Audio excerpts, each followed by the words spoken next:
चला पदार्थाकडे जाऊया. Yes yes काय आजचा पदार्थ आहे? आईला ज्या काही गोष्टी माझ्या हातच्या आवडायच्या त्यातलं एक वांग्याचं भरीत होतं, एक चकोल्या होतं, ताकातलं पिठलं आहे, तिला उपमा आवडायचा, तिला रवा डोसा आवडायचा, नारळाची चटणी आवडायची, मी केलेली म्हणजे, आणि मी खूप मन लावून करायचे त्याच्यासाठी. पण मला वाटतं आज भरीत आपण करून बघूयात. तिला फार आवडायचं. फारच छान. आजचा हा पदार्थ फक्त पदार्थ म्हणून बघू नका, तर कष्टाच्या दिवसामध्ये पोट भरताना कुरकुर करायची नसते ही शिकवण म्हणून बघा. आजचा हा पदार्थ फक्त चव म्हणून बघू नका, तर गुरुपौर्णिमेला एक आई आपल्या मुलांना प्राप्त परिस्थितीत पोट भरून कसं पुढे जायचं हे शिकवणारा एक अध्याय आहे म्हणून बघा. चला, लागणारं साहित्य काय ते आम्हाला सांगा. यामध्ये आपण वांग घेतलेलं आहे जे आपण भाजणार आहोत. कांदा आहे उभा कापलेला, कांद्याची पात आहे, कोथिंबीर आहे, भाजलेले शेंगदाणे आहे. खरं तर कांद्याची पात आणि भाजलेले शेंगदाणे हे ऐच्छिक आहेत, मी घालते आईला आवडायचे म्हणून.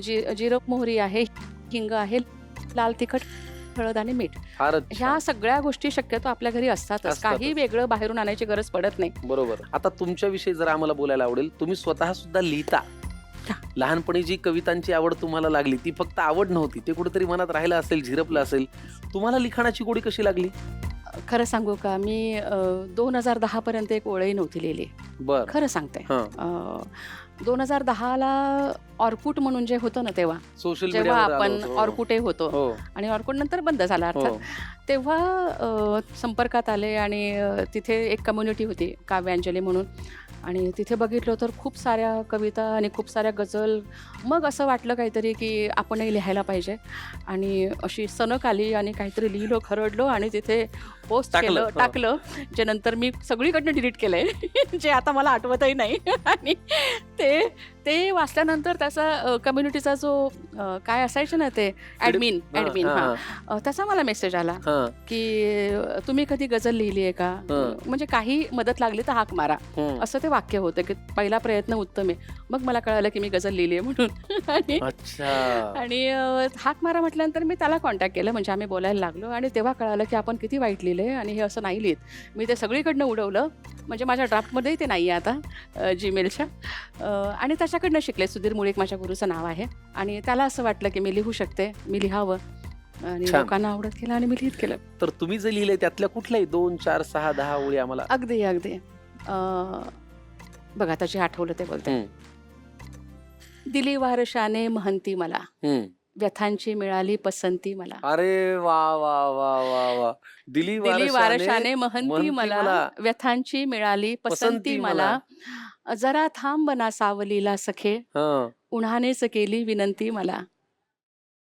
जरा थांब बना सावलीला सखे, उन्हानेच केली विनंती मला. अभेरू कधी लागली जर धरा, मिळो आसरा असं म्हणती मला. अरे क्या बात है. मिळो आसरा असं म्हणते मला. बस 2-3 शेर आता आठवले म्हणून पटकन सादर केले. क्या बात है. किती डीप आहे, किती सुरेख आहे. अरे वा वा वा, फारच छान. जरा मी हँग झालो हो. अरे प्लीज. नाही, कारण काय, एकतर मला मुळात चांगलं बोलणारी माणसं खूप आवडतात, त्यात चांगलं लिहिणारी म्हणजे मी प्रेमातच पडतो. परमेश्वर. अजून एक शेर सांग. अरे वा, इर्शाद. तुझ्या फुंकरीनेच फुलणार मी, म्हणावेस तू फुलवंती मला. तुझ्या फुंकरीनेच फुलावे मी, म्हणावेस तू फुलवंती मला. परमेश्वरा, काळजावरती असा घाव झाला. अरे बापरे. हे अनुभवातून, हे वेदनेतूनच यावं लागतं. आपल्याला माईंच्या आवडीचा पदार्थ करायचा आहे. कृती काय करायची? वांग भाजून घेऊया. चला, गॅस लावू का? हो, या. थोडासा तेलाचा हात लावून 2-3 टोचे मारून त्याला. मग ह्याला आधी टोचे मारूया का? हो.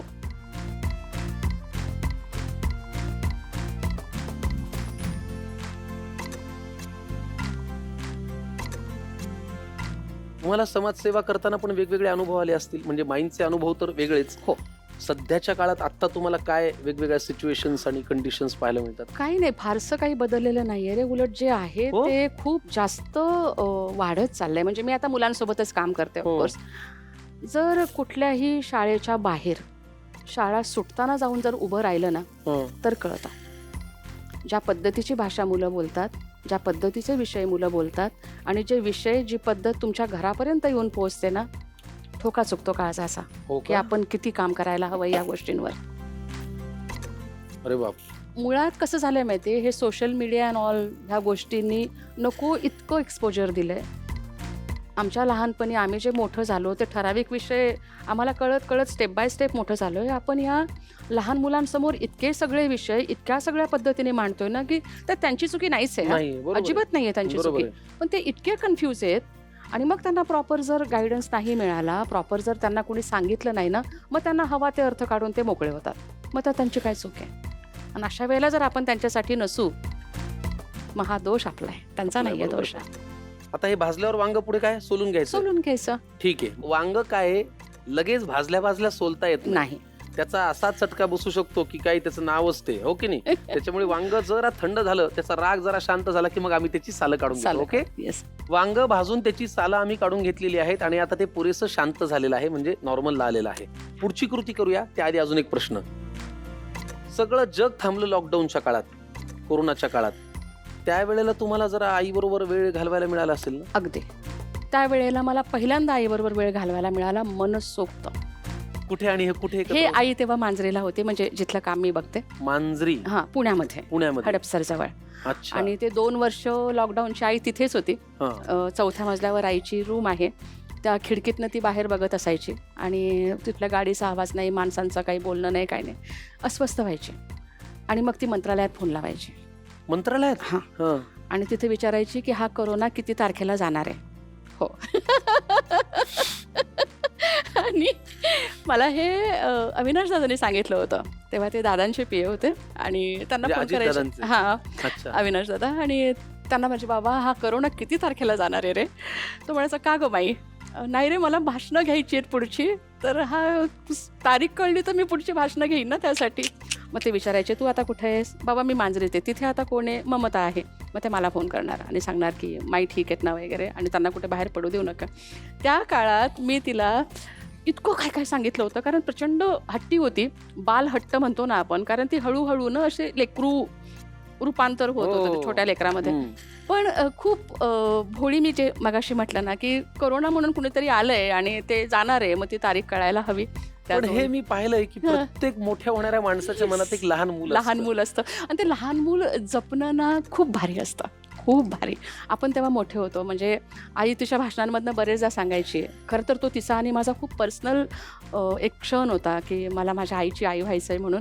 पण तिने ते खूप भाषणांमधनं सांगितलं की माझ्या ममताला जेव्हा विचारलं पत्रकारांनी की तुला काय व्हायचं आहे, तर ती म्हणाली होती की मला माझ्या आईची आई व्हायचं आहे. आणि मी झाले तर तिच्या शेवटच्या वर्षभरामध्ये तिच्या आजारपणामध्ये माझं बाळ होतं, ते अक्षरशः बाळ होतं. चला आपण भरताकडे. हो, म्हणजे आईची आई होणं हा सगळ्यात मोठा गुरुमंत्र आहे. अगदी. चला काय करूया. कढई. बरेच जण ना हे देठ म्हणजे काढून टाकतात. मी हे देठ पण टाकते भरतामध्ये. हो, छान लागतं जेव्हा ते शिजलं जातं ना, तेव्हा छान लागतं. काय घालू याच्यात? तेल बाबा. किती लागणार आहे? बस बस बस बस. काय घालायचं? जिरं मोहरी. जिरं मोहरी द्या मला एक. मी तुम्हाला मदत करतो. तुमच्या घरी रोजचा स्वयंपाक कोण करतं? मला वेळ असेल तर मी करते. ट्रान्सपरंट आहे उत्तर खूपच. नाही, मला स्वयंपाक करायला आवडतो. मुळात खूप छान तंद्री लागते स्वयंपाकामध्ये, म्हणून आवडतो. हिंग. बस बस बस. कांदा. आणि कांदा. येस.